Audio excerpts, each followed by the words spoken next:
Hi, ഞാൻ Swathi, Kozhikode medical കോളേജിലെ second year MBBS student ആണ്.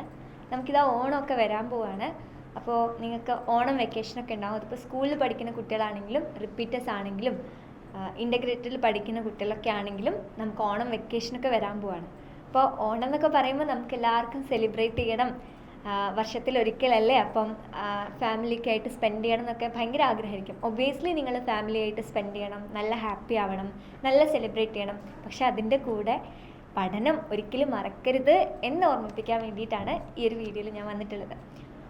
അപ്പോൾ ഇതുവരെ നിങ്ങൾ ഫോർ എ റിപ്പീറ്റർ എന്താണ് നിങ്ങൾ ചെയ്യേണ്ടതെന്ന് പറയാം.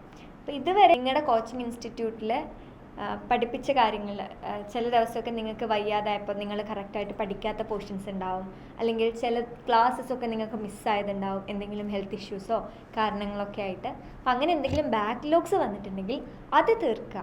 അതായിരിക്കണം നമ്മുടെ പ്രൈം എയിം എന്ന് പറയുന്നത്. ബാക്ക്ലോഗ്സ് തീർക്കലായിരിക്കണം നമ്മുടെ ആദ്യത്തെ ലക്ഷ്യം എന്ന് പറയുന്നത്.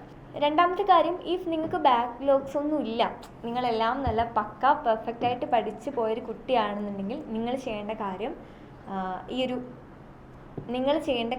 ഇത്രയും കാലം നിങ്ങൾ പഠിപ്പിച്ച അല്ലെങ്കിൽ നിങ്ങൾ പഠിച്ച ടോപ്പിക്സ് ഏതൊക്കെയാണോ, ചാപ്റ്റേഴ്സ് ഏതൊക്കെയാണോ, അതിൻ്റെയൊക്കെ ഒരു റിവിഷൻ ഈ ഒരു 4-5 ദിവസത്തിനുള്ളിൽ ചെയ്ത് തീർക്കുക എന്നുള്ളതാണ്. ശരിക്കും നിങ്ങൾക്ക് ഭയങ്കര ഹെൽപ്ഫുൾ ആയിരിക്കും. പിന്നെ വേറൊരു കാര്യം പറയുകയാണെങ്കിൽ, നന്നായിട്ട് ഓണമൊക്കെ അടിച്ച് പൊളിക്കുക, നല്ലോണം സെലിബ്രേറ്റ് ചെയ്യുക, ഫാമിലിക്കായിട്ട് നല്ല ഗുഡ് മൊമെൻറ്റ്സ് ഉണ്ടാക്കുക.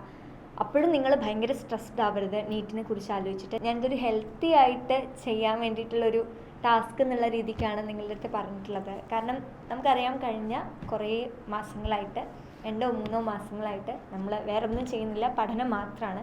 അപ്പോൾ നമ്മുടെ ബ്രെയിനിന് ചെറിയൊരു എമൗണ്ട് ഓഫ് റെസ്റ്റും ഒരു ഹാപ്പിനെസ്സും കാര്യങ്ങളൊക്കെ വേണം. അപ്പോൾ ഓണത്തിൻ്റെ ദിവസവും ഒക്കെ നല്ല അടിച്ചു പൊളിക്കുക. പക്ഷേ ആ ഒരു കംപ്ലീറ്റ് ലീവ് നിങ്ങൾ അടിച്ചു പൊളി എന്നുള്ളൊരു രീതിക്ക് എടുക്കരുത്. അതിൻ്റെ കൂടെ പഠനത്തിനെയും കൂടെ ചേർക്കുക.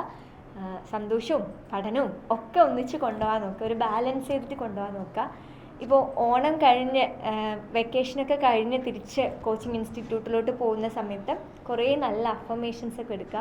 ഞാൻ ഇന്ന കാര്യങ്ങൾ ചെയ്യണം, ഞാൻ ഇന്നതൊക്കെ പഠിക്കും, ഞാൻ ഇന്നതൊക്കെ ചെയ്യും, ഇനി ഞാൻ ഇങ്ങനെയൊക്കെ മാറാൻ പോവാണ്, ഇങ്ങനെ കുറേ അഫർമേഷൻസ് ഒക്കെ എടുത്ത് എന്നെക്കൊണ്ട് പറ്റും. അങ്ങനെ നിങ്ങൾ എന്തൊക്കെ മാറ്റങ്ങളാണ് നിങ്ങൾക്ക് വേണ്ടത്, നിങ്ങൾ ചെയ്യുന്ന ഇപ്പോൾ പഠിച്ചുകൊണ്ടിരിക്കുന്ന മെത്തേഡിൽ എന്തെങ്കിലും മിസ്റ്റേക്സ് ഉണ്ടോ, എന്തുകൊണ്ടാണ് എനിക്ക് ഞാൻ ഉദ്ദേശിച്ചൊരു മാർക്ക് കിട്ടാത്തത്, എന്താണ് എൻ്റെ പ്രിപ്പറേഷനിലെ കുറവ്, അത് ക്വസ്റ്റ്യൻസ് ചെയ്യുന്നത് കുറഞ്ഞിട്ടാണോ, അല്ലെങ്കിൽ ഞാൻ പ്രോപ്പറായിട്ട് റിവൈസ് ചെയ്യാനായിട്ടാണോ, ഇങ്ങനെ നിങ്ങൾ എന്തെങ്കിലും മിസ്റ്റേക്സ് വരുത്തുന്നുണ്ടെങ്കിൽ അത് കണ്ടെത്തുക, അത് റെക്ടിഫൈ ചെയ്യുക. ഓണം വെക്കേഷൻ കഴിഞ്ഞ് തിരിച്ച് കോച്ചിങ് ഇൻസ്റ്റിറ്റ്യൂട്ടിലോട്ട് തിരിച്ച് വരുമ്പോഴേക്ക് നിങ്ങളൊരു പുതിയ നിങ്ങളായിരിക്കണം. നന്നായി പഠിക്കുന്ന, നല്ല പോസിറ്റീവായിട്ട് ചിന്തിക്കുന്ന, എന്തായാലും at the end of this year ഒരു ഗവൺമെൻറ് MBBS സീറ്റിൽ കയറാൻ പോകുന്ന ഒരു നീറ്റ് ആസ്പിരൻ്റ് ആയിട്ടായിരിക്കണം നിങ്ങൾ തിരിച്ചു വരുന്നത്. അപ്പോൾ ഹാപ്പി ഓണം ഇൻ അഡ്വാൻസ്. നന്നായി പഠിക്കൂ, നന്നായിട്ട് ഹാപ്പി ആയിട്ടിരിക്കൂ, നല്ലോണം സെലിബ്രേറ്റ് ചെയ്യൂ. ബൈ.